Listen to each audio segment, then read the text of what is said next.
This is the Nathan, Nat and Shaun podcast. Hi, everybody. On the show today, once again, no Nathan Morris, but we soldiered on and we heard some extraordinary stories. We asked the question, when did an animal move in? And that applied to either your house or your body. It seemed there was a lot about your body. I'm sorry we asked the question, to be honest. Nat, that was full on. Hey, we catch up with Jonathan Brown too, of course, Brisbane Lions champion. Jeez, he tells us some stories Doesn't this he morning, just? one after the other. We thought we might talk about some current affairs in football, but no, we didn't. We didn't get there. We caught up with Tomo from Channel 9 as well. He's got a show about the RAC rescue helicopter, extraordinary stories there. And then we have a bit of a chat about footy with him as well. Yeah, I think that's about, well, that'll cover it. This is Nathan, Nat, and Shaun On Nova 937. 4:06, Nathan and Shaun. Nathan's sick bay again. Shaun McManus in the house, though. Oh, we're just going to, all the heavy lifting today, Nat. All of it. Really? Yeah. Okay. And good news, because I'm not going to be with you tomorrow, so I'm going to go hard today. Oh, hang on. Quick update. Harry? Press the button. What's the update? The button. Press the button. Oh, that one. I teed it up with Harry beforehand, as you can tell. didn't know. Hang on. Quick update. Yes. How is the spider bite? It's Because that's a bit what we itchy. think it is. But I kept forgetting to take antihistamines, which everyone told me you need to do. So as soon as I walked in the door at home, the missus said, "Oh, make sure you just take an antihistamine." So I went, yeah, sure. And I didn't do that. And now I woke up this morning and everything was fine yesterday because I forgot about it. And now I'm itching it again. So I need a antihistamine. So we're right back where we were yesterday. So that the surprise swelling you a at all? bit. Oh no, it's still a bit swollen, isn't it? It's gone down a bit. It's not quite as angry, but No. it's now more evident where the bite.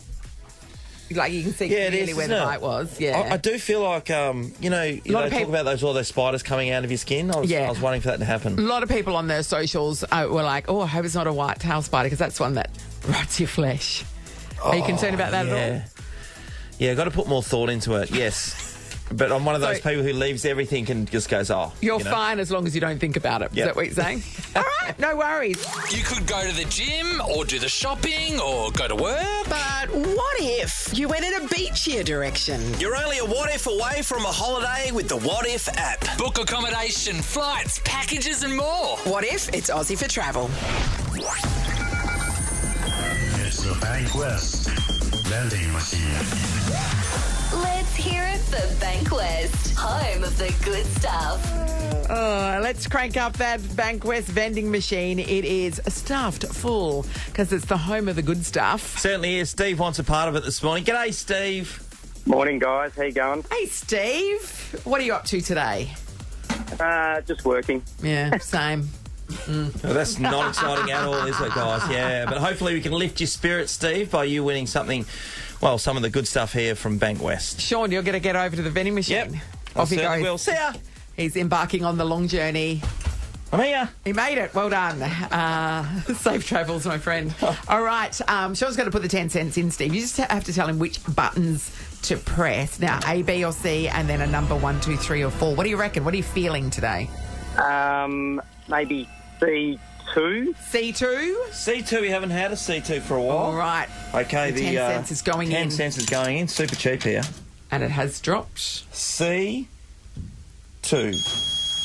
It's dispensing, Steve. Oh, yeah. Yeah, it's got to start. Oh. Arthur Fonzarelli. Sean gave it a decent thump. Nearly broke the glass on the front. All right. Let's have a look. Natalie Locke. The box is in hand. Okay. That was quite funny then. Steve, I can tell you've won a tiny packet of chocolate M&Ms. Yes, we haven't had any of them. Well done, It's Steve. exciting, isn't it? Yep. Corner Hay and Rockaby Roads here in Subiaco. Come and get them. Plus, Steve, how flexible are you, Steve? As in time-wise? Or No, agility? physically. I mean physically. That's a good question, though, Steve. That was a good question. Steve. Reasonable. Not All right. too much after the city to surf. Did you do it? What time did you do? I got 64 minutes. Well done, mate. Oh, well done. Well done. Fantastic. Well, to celebrate, you've won 2 GA Bankwest best seats to see Cirque du Soleil at RAC Arena on 16th of September. Oh, nice. Thanks, guys. People I love know. that, Steve. They do. It's Yeah, you such really a great enjoy it. show. It's going to be absolutely brilliant. That's all yours, Steve. Well played. Awesome. Thank you very much. It's that easy, everybody. That vending machine, she keeps on dispensing. Bloody brilliant. Jeez, you got back here quick. No. Can move. No traffic on the roads. Nathan, Nat and Shaun in podcast form. I wish you could say what you were just talking about. People, I know we've got a lot of listeners out there, but we'd have a lot more. It was medical. I'm just saying it was medical. It was a medical conversation.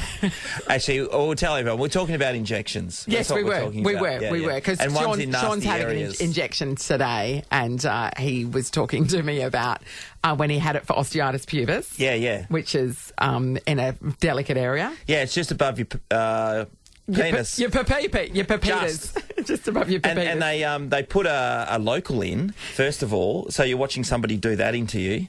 And then the next one is a laser-guided one, which you've had too, Nat. Yes, I've had and CT it's a big guided, sucker. but yes. Because to get through your pelvis and to get through the cartilage, it has to be a long thing. And, can I just... Sorry, we weren't going to get into this. Has to be a long prong? Yeah, it's a long prong. So anyway, then the next one came in, which is this big long one, and it was just watching it happen in front of you, just above your penis, isn't much fun, right? And I've never enjoyed the pushing down of it all. So that took place, and then I walked out of there because I previously spoke to my doctor and I'd seen a surgeon. And anyway, I had this done, and I walked out of there and I rang the doctor and I said, just had this done. He said, well, I've just spoken to the surgeon. He wants to see you tomorrow. You're having the operation. So you didn't need it? So I didn't need it. I was furious. Oh, my God. You put me through this mental torment. Doctors are hilarious, aren't they? Nathan, Nat and Shaun podcast. Hey, we've been discussing this a little bit this morning. So I'm having this procedure done into my neck later on today. But I haven't filled out the forms that you're supposed to do enter the hospital. Because it's an online thing. They said, Shaun, take these with you. Jump online, just fill it out before you come in. Well, I haven't done it. It's homework. So I'm going to do it. Are you?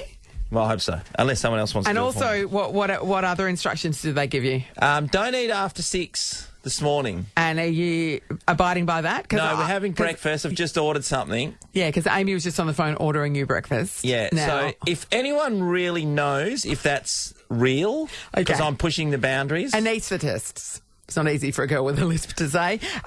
If there is an issue with eating before you're having a general anaesthetic? Yeah, I guess so. They're knocking out. I mean, because my theory is if you're in a car accident after breakfast, they're not going to go, well, wait to save your life or wait a little while.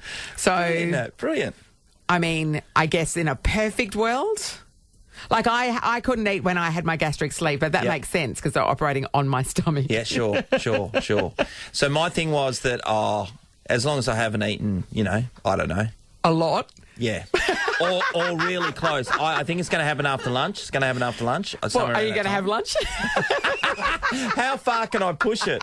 The water thing was an issue too. I can't remember what time she said as well. She said a time for water, but I've been drinking water this morning, so I don't know. I'm just going to go with it as far as... If anyone's got any answers, please let me know. Okay, if you're an anaesthetist, first of all, why are you listening to us? You're way too smart. Second of all, can you answer any of Shaun's questions? Like, will he die if he drinks water and or protein shake and has mushrooms on toast for breakfast ahead of his medical procedure today? What could go wrong? Jess is in Byford. Hi, Jess. Hi. Morning, Jess. What are your qualifications, Jess? How can you help Shaun? I'm an anaesthetic nurse, okay. I work with the anaesthetist when you go to sleep for an operation. Okay, so Shaun is concerned. Well, he's not concerned. He thinks it doesn't matter. Should I be concerned? When he told to fast from 6 a.m. That's very naughty, Shaun. Okay. You have to fast. You're more likely, when you're having an anaesthetic or sedation, you're more likely to regurgitate if you've got a full stomach, and we don't want you to aspirate the food into your lungs. Oh, that's the issue. How many hours, Jess, are you supposed to do that for? It depends on the type of anaesthetic, and it depends on the anaesthetist's preference, but roughly probably 6 hours would be safe. And then they'll give you a different guideline for drinking fluids, but only water and clear fluids. So coffee with milk is a food. Yeah, right, yes. okay. So yeah, he doesn't drink coffee with milk. I'm just a water drinker anyway, so that's cool. But Okay, I'm in after lunch, so if you do the math, 6 to 12, 6 to 1, I'm around the mark. You could risk it, but they might push your procedure back a bit too if they're not happy with the time frame. What happens if I he's don't going to tell them? lie. He's going to lie, Jess. How do they feel about people lying to them? Pretty used to that, but So 6 hours, for you your reckon? own safety. I think 6 hours would be safe, but go by what your anaesthetist has told you. Oh, he's not doing that. He's already decided. So, because the anaesthetist said 6. Yeah, Sam, 6 a.m. Sam, you're going to get the break. Can you go now? Every half an hour. Thank you for your insights, Jess. You're welcome. Jess. Okay, We've bye. got smart people listening to us. This is a podcast of Nathan, Nat, and Shaun. No, Nathan, today, he's in the sick bay again, but stepping into his seat as we speak, none other than Channel 9's Michael Thompson, here to tell us from Channel 9, here to tell us about a show that's going to be on TV tomorrow night. Tell us about this as 1 hour special. Nat, Shawnee, good morning. Good morning, Tomo. everybody Good out to see there you, mate. On a stunning Perth morning. I know, how good Yeah, is it? we've got a great show. It's called Helicopter Heroes, and what it is, it's about the RAC rescue helicopter. Yeah, right. 20 years it's been going, 9,500 rescues in that time. And for the first time, we're going to see some pictures that the Department of Fire and Emergency Services, who help run the service, have released. And it is incredible because we get to see some of these rescues, people, life and death situations. We hear from the paramedics. We hear from the victims' families, the people who maintain, the pilots. And it's a remarkable story because we're a big state. We are, we're surrounded by ocean and deserts. So there are So a lot could go wrong. Yes, exactly. The ingredients for things to go wrong. So it's a 1 hour special, 7:30 tomorrow night, and I found it a real eye opener. I mean, we've covered stories on it before, but you get to realise just what it means between surviving and not surviving and the stories that happen before and after. Tom, what's really interesting about this is, we've seen the chopper flying up and down the coast many times. All of us have. Yes. And last year I was down at this surf break called Three Bears down in Yallingup, and to get there, full drive track, blah, blah, blah. When we turned up this day, there was people running around in the car, like this dusty car park, and I was like, here we go. You just know, there's panic going on, and you just think, it's a shark. It's shark attack, clearly. yeah. But what had happened is someone had come a cropper surfing, hit by a wave, and they'd snapped their leg really badly. Oh. So the RAC chopper then comes out of nowhere, and it's flying around and trying to find a place to land because the terrain's horrendous. But they were able to land on this area up above, and then the guys kind of just come down this cliff face, and They're like the guy. superheroes, aren't they? It was. Yeah. The one thing that really surprised me is the size of the helicopter in real life when it's there. It is massive. Yeah. And the people who were on it, the way they were able to navigate down this thing, it was crazy. It's got to have basically an ICU unit in it, doesn't it? Well, so it does. The equipment they've got to save lives. Exactly. So you've got to get then the patients on board and then treat them. Yeah. And it really is, it's a team thing because the helicopter has to be maintained 1,000% plus, because nothing can go wrong with the machine. So that you could eat your dinner off the floor of where they house the helicopters, and the maintenance is good. The pilots have got to be exceptional because they're asked to do exceptional things. Yes. Then you've got the paramedics and the rescue crews who come down, coming down, having to winch people off boats in rough weather. Yes, that's the thing, because often the weather is the factor that caused these incidents in the first place. So flying a helicopter in those sorts of conditions can be horrendously dangerous. And it is. And just talking to the pilots, helicopter pilots are often very calm people. That's because they have to be, because they have to go through everything, all the routines of making sure that they fly safely. But they are put in situations where they have to really push the envelope. They don't do anything that are unsafe, but they have to put themselves in positions to get crews down. And in that first 20 minutes to an hour, they can save a life. Then it's to winch up to the helicopter. Yeah. Then it's to get to, is it a plane to get them back to Perth, or is it straight to the nearest hospital? And then the story afterwards. And that's what's really interesting about this, is that we follow up. So the paramedics get to meet some of the people who they've saved, talk to their families, because quite often it's just the start of the treatment. The broken of course. bones or Yeah, all of that's these right. injuries or the Yeah. shark bite or whatever, there's still a long way to go. One of them I saw that is a 12-hour rescue Incredible. off Israelite Bay, which Yeah. is down Esperance Way. Yes. Sort of even more remote, so that's going east of Esperance. Yep. It's a beautiful part of the world, by the way, Incredible. but in wild weather, a 12-hour mission is crazy. It is incredible. I know that area well, and sounds like you do as Yeah. well, Matt. It is beautiful, but it's at least another 200 k's east of Esperance. That's so right. you're pretty much on the getting to the Nullarbor. 12 hours. The logistics in getting the helicopter into that situation to then remove that was an injured seaman, Crayboat Decky, who was injured in that, to get to them and then to get them off the boat, to treat them, get them off the boat. It's a remarkable what they do. And that's why the inspiring part is you get a chance to go back and see what the result of all of that is, because we're talking really fine lines here. If you think about it, if you were down there on a boat and you're injured, you're thinking, well, I can't get rescued here. No. Yeah, that's right. Who's going to get here? That's right. And help the me? boat's a long way from help. So if the boat, even though if they were to fang it to port, that you're a long way away. Is there more than one helicopter? They've got, look, there is. Good they're question, actually Shaun. I just thought, good question, Shaun. They're getting a new helicopter. There's one which is going to be absolute state of the art. They can work together because we have. I mean, we're really lucky. We take it for granted, but we have a fantastic Royal Flying Doctor Yeah, they are Service. amazing We have too. a number of aircraft. We have the police helicopter, and we know there's a new police helicopter coming. And then we have the current RAC rescue helicopter, but there is also going to be a new one, which is fantastic, and we deserve it. You know, we're a state that we're lucky with our mining resources because we're so big. So they can work together. So the short answer is yes, they can work together in certain situations to do the near on impossible. It's a big bloody state, mate. It's huge. it is incredible. And He's right, you know. You need it.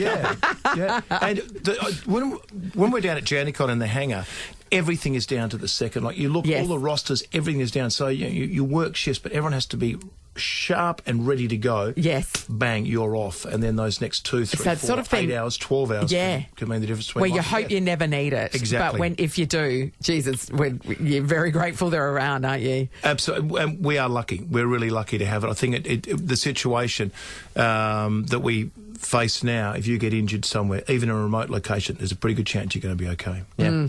Tomo, we've been talking about Simo a little bit this week, not surprisingly. It's pretty big news. We were going to ask Brownie, Jonathan Brown, we had on a minute ago, but we got talking about all kinds of injuries, About his busted butt. Tomo, that you heard as well. But from the East Coast, there has been, Gary Lyon, a couple of They've people just been scathing, frothing right? about it. Absolutely, yeah. I saw Gary Lyon. Listened to Gary Lyon. So what are your take? Were you expecting Adam Simpson to get shown the door? Yes. Yeah, I was. I was surprised that they kept him. But then when you think about it more, it's probably more a West Coast decision. They generally don't make... they're not a reactive club. They've generally pretty much done things at their own pace and the way they see them. I think, and Gary Lyon was particularly scathing about, they beat the Bulldogs and then they had a better performance. That excuses 5 100-point losses. Look, the more I've thought about it, I understand why they've done it. I think he's convinced the board that the players still want to play for him. Yeah, he clearly has the players' support. Yeah, it's not all of them, though, I'm led to believe. But, yeah, he's got a significant amount. Of player support. And who are the likely candidates who are going to replace him? I think they're losing so many players, and they have had the worst run of injuries I can remember. Yeah. I can't ever remember a team. I'm not just saying this. I'm not a West Coast fan. I'd like to see the Dockers win a flag. I'm not a mad... but I can't ever remember a team having anything like that, losing 8 players pretty much for 2 seasons. They're 8 best players pretty much. So now I start to say, okay, so he coaches next year. They're not going to have a great list. They will get the number 1 draft pick. They will recruit Or will they split heavily. it, do you think? I think they've got to go. This guy's supposed to be... I know. Yeah, I think this guy looks... From what we hear, he's going to be a super player, so why not grab him? But he's got 2 years left on his contract. If things are looking you'd want to turn it around. Yeah, in towards the end of 2024, next season. wouldn't he? They've got a year to look for. Is that Dan Cox or whoever it is? So, look, one other thing you have to remember. When it came through the pandemic, there was a time they had to field a team, and Jack Revolt was on TV in Melbourne, said if this was a Melbourne club, they wouldn't let him play the game. Yeah.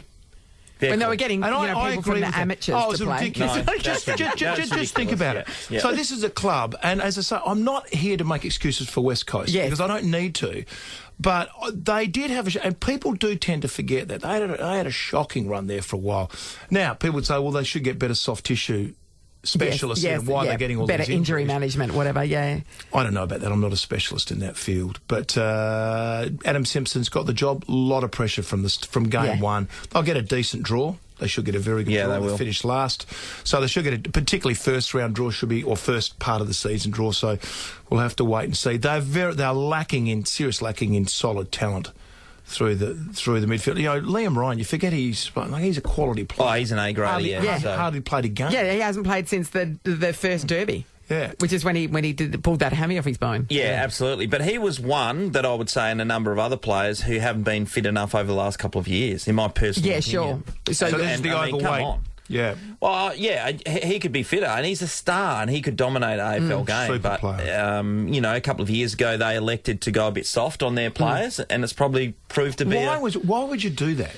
Because you think that you've got the experience in those individuals to be able to. It was an ageing list too, wasn't it? Yeah, it was an ageing list. Yeah. It'll be okay. They'll be fit enough for round one, and we'll carry through. And we'll probably get fitter as the season goes on. But you turn up these days, like any of us going for a run, you injure yourself in a heartbeat if you're not prepared properly. And season gone in the first couple. Like look at Geelong, season's gone. But before 2 or 3 rounds gone, you're just playing catch up, and it gets really hard. From there. But we'll have to wait and see. I was disappointed with Fremantle too this year. I really thought they were going to really do. But sometimes we saw Richmond do it. Sometimes teams get to a level with young players or a younger list. They go backwards for a season and then they take the big step. So for Freo fans, I hope next year's the big step. I want to see them win a flag at some stage. It will be. They got the list. They're just got to get it together. Yeah, they've got the midfielders as good as any midfield floating around, and the ruck's as good as any ruck in the competition. Yeah, no doubt. So with the two of them together, so I think there's a lot to look forward to as far as Fremantle's concerned. West Coast's got to be a long haul. Oh, we can turn around quick. Don't worry. I hope so. We'll see. You don't mind seeing West Coast struggle a bit? No, I don't mind it. Yeah. Don't hate it. They laid the slippers in us many times. Thank you so much for coming in. Helicopter Heroes is tomorrow night at 7:30 on Channel 9. Check that out. An amazing show. Thanks, Tom. Thanks, guys. Nathan, Nat, and Shaun podcast.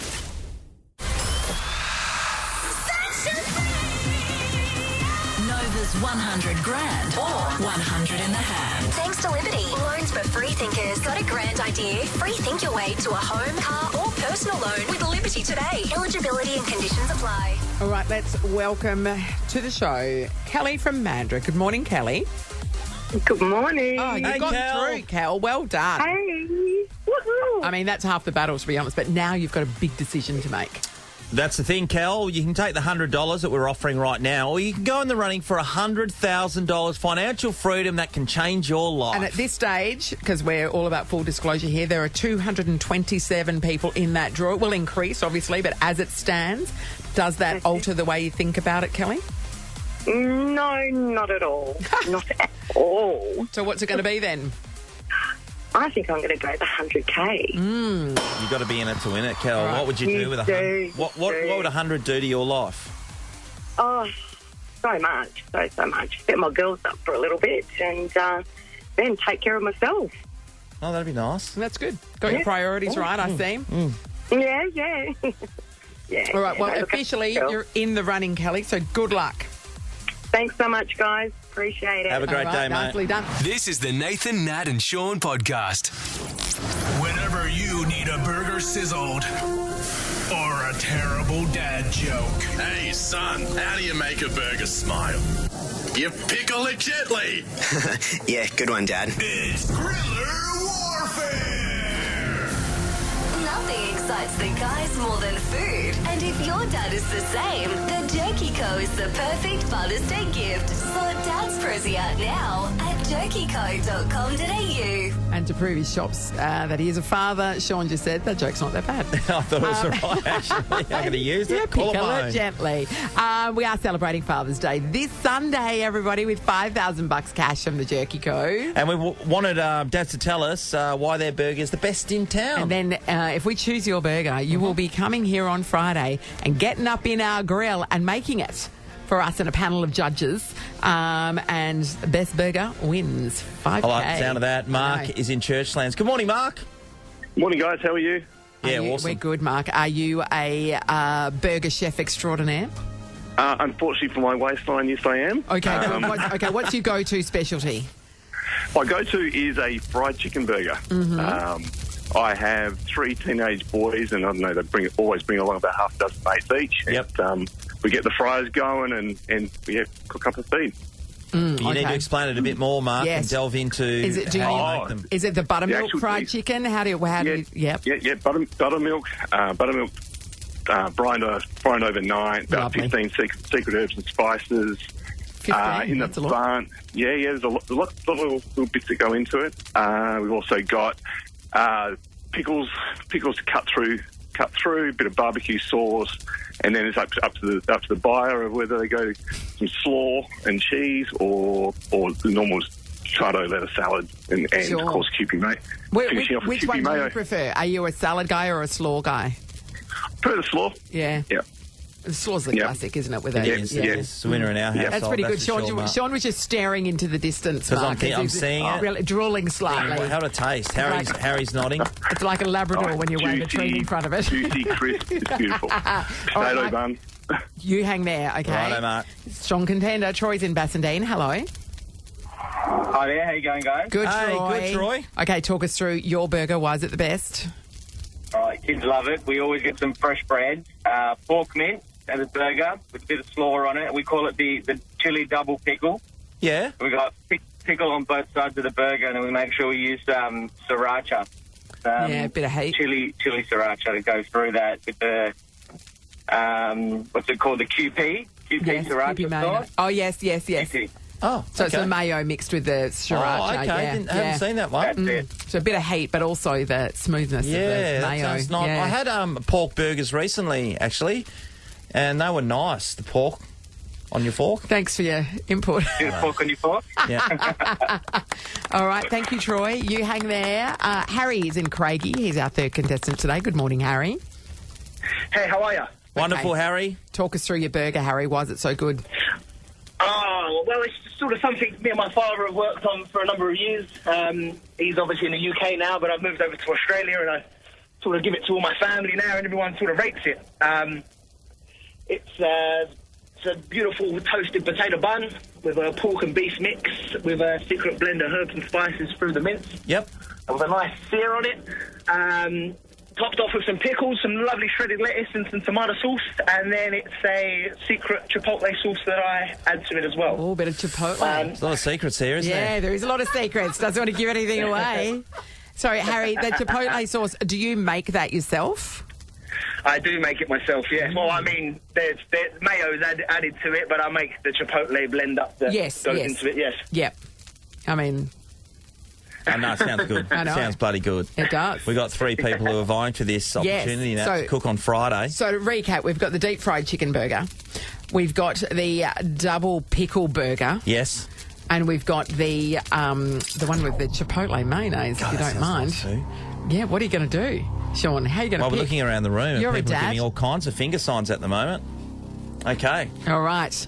The judges have spoken. Yes, they have. Shaun, who is going to be joining us here in the Nova Studios to cook for $5,000? It's going to be Mark from Churchlands with his deep fried chicken burger. Something different this morning. Deep fried. Got Mark. the judges over the line. Well done. And the Awesome. overnight brining. We can't look past that. All right. See you Friday and good luck trying to win that $5,000 from Jerky Co. We got a lot of people ringing. We'd like to thank also Troy and Harry. They sounded great. Ronaldo as well. Yeah.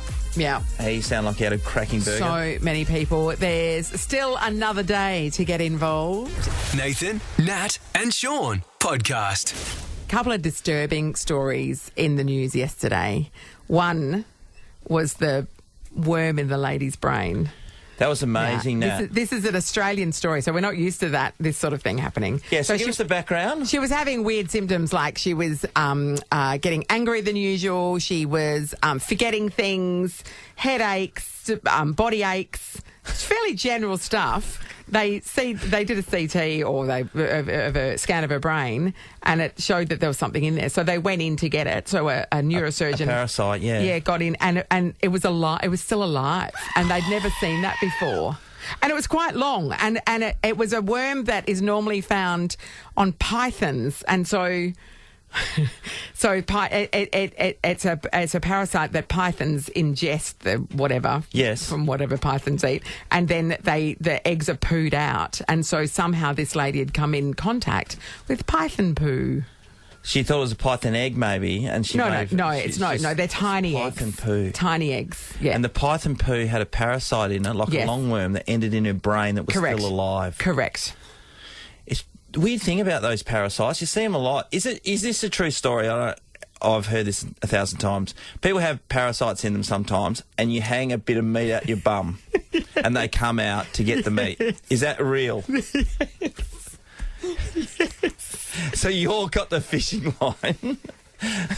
So Nat, I have a parasite. Yes. You get the fishing line out. Yep. With a bit of steak on there. I'd say Scotch fillet would do the trick. No, I'm not wasting Scotch fillet on a parasite. Can you cast seen the price of Scotch fillet these days? Getting a bit of chuck, mate.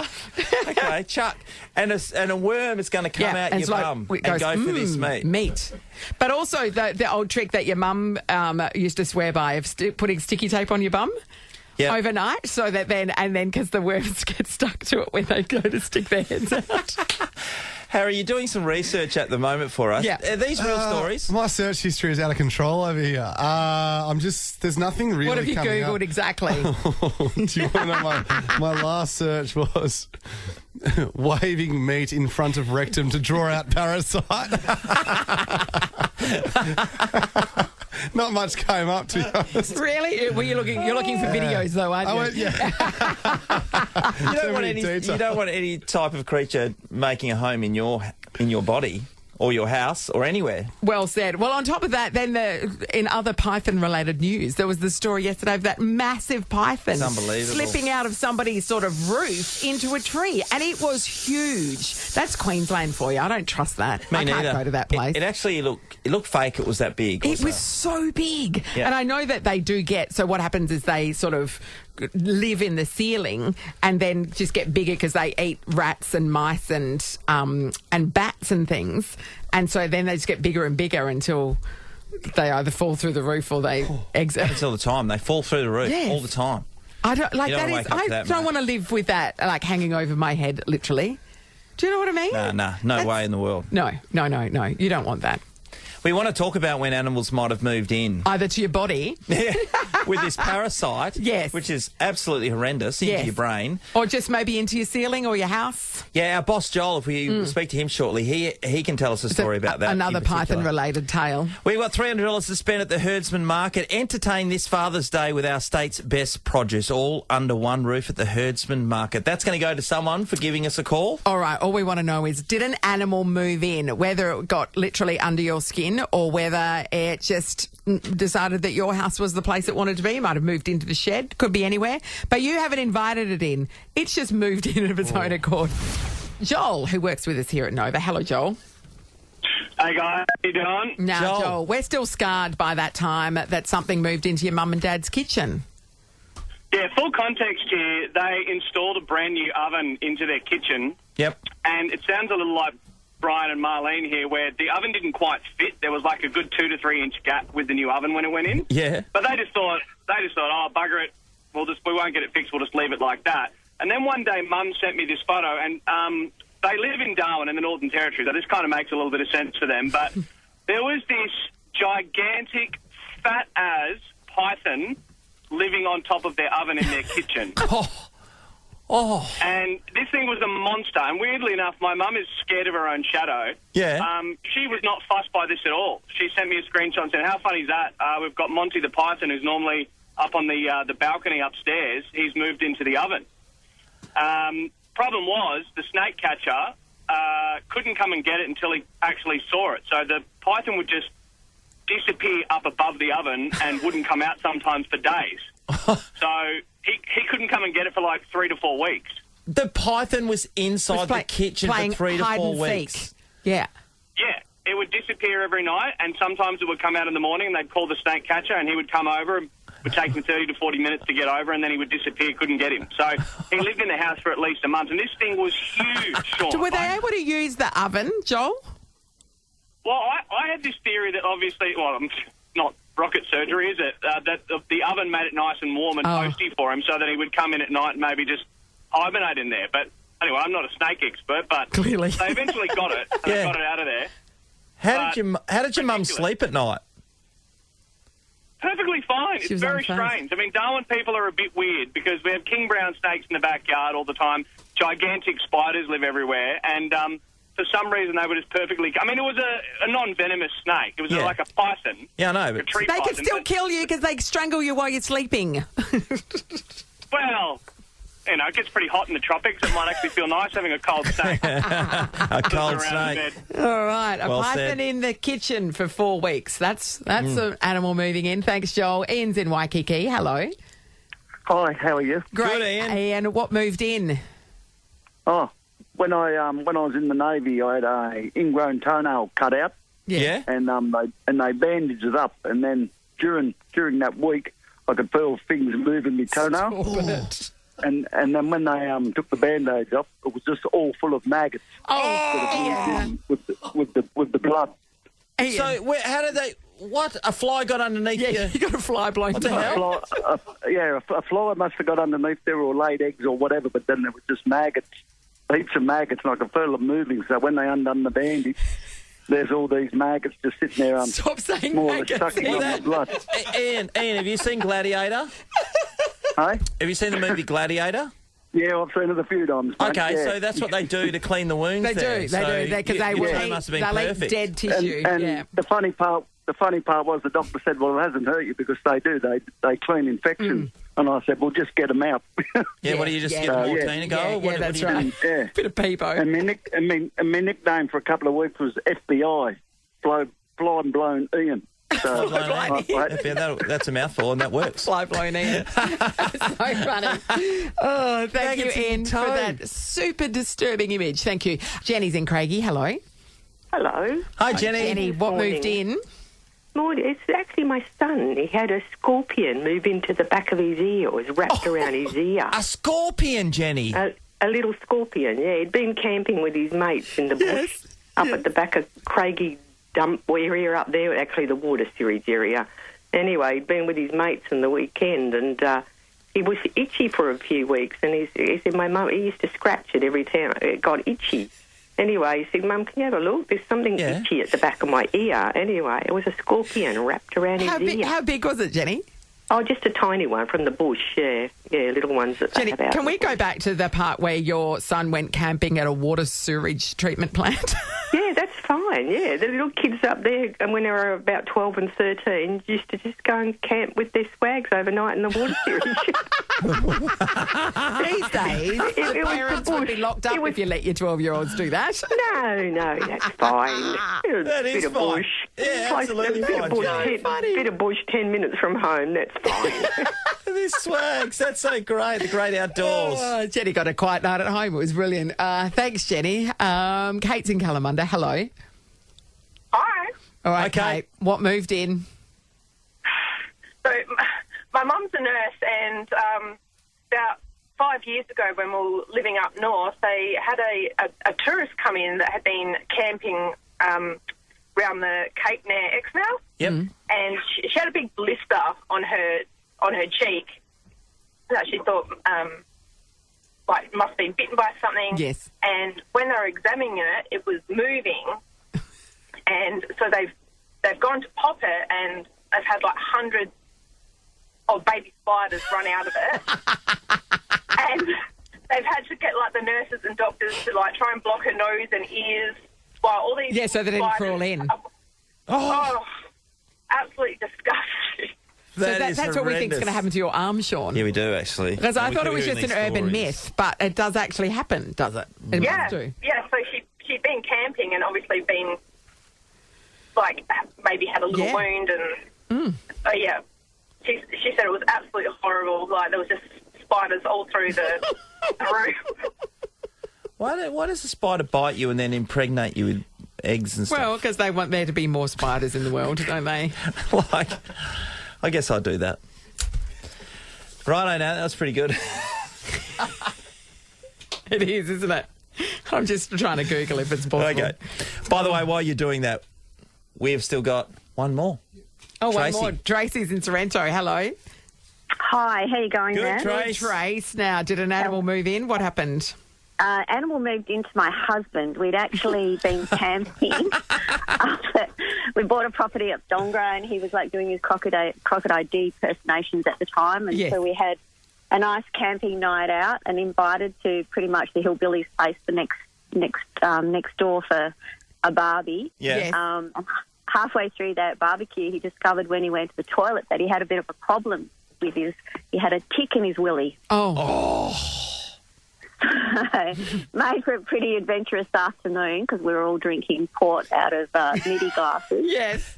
But needless to say, some of the remedies included metho, hot matches, heated up tweezers and so forth. I know that the burning thing is I did read about that, Tracy. And one thing, if you don't get the tick's body, it leaves its head in your body. So it's very head important. in the penis. Thanks for saying penis again, Shaun. I needed to say. Good word. So, needless to say, it still stayed there. It was a pretty adventurous afternoon, but, it involved a pretty funny trip to the doctors after the camping holiday, that's for sure. And what do they get? And they just, cut it out? Oh, I think they gave him antibiotics and, then kind of gave him a bit of anaesthetic and got the rest of it out. Yeah. You need tweezers to get the head out, and often you have to twist. Yeah, because you were drinking heavily, weren't you? Which is the only way to deal with camping, I would suggest. So what I'm taking away from all of these stories is don't go camping. You know what I mean? Camping's fun. 5-star hotels for Nat. Sean's going to pick a winner out of that, Shaun. No, they were all great, actually. Enjoyed all of them, actually. I'm going to go to Jenny, whose son had the scorpion behind her ear, because he was camping, which seems to be the thing here now. Yes, camping, but 12-year-old kids just camping out the back of the Craigie water treatment plant, which is hilarious. That is great. We've got the $300 spent at the Herdsman Market. Entertain this Father's Day with our state's best produce, all under one roof at the Herdsman Market. That's all yours. It's the Nathan, Nat and Shaun podcast. Time for us to get out of here. Fingers crossed Nathan's back tomorrow because Shaun's not. So it's going to be a lonely old day if Nathan's still off sick. That will be so funny. We'll see what happens. That'll be so funny. But we've got Guerrilla Warfare back tomorrow. Right. It's another opportunity to get in the running for $5,000 if you can cook a mad burger. Some might say it's your last opportunity because the cook-off is on Friday, which you'll be back for, I take it. Yeah. Just might swing back just in time. I don't know. Do you reckon I should...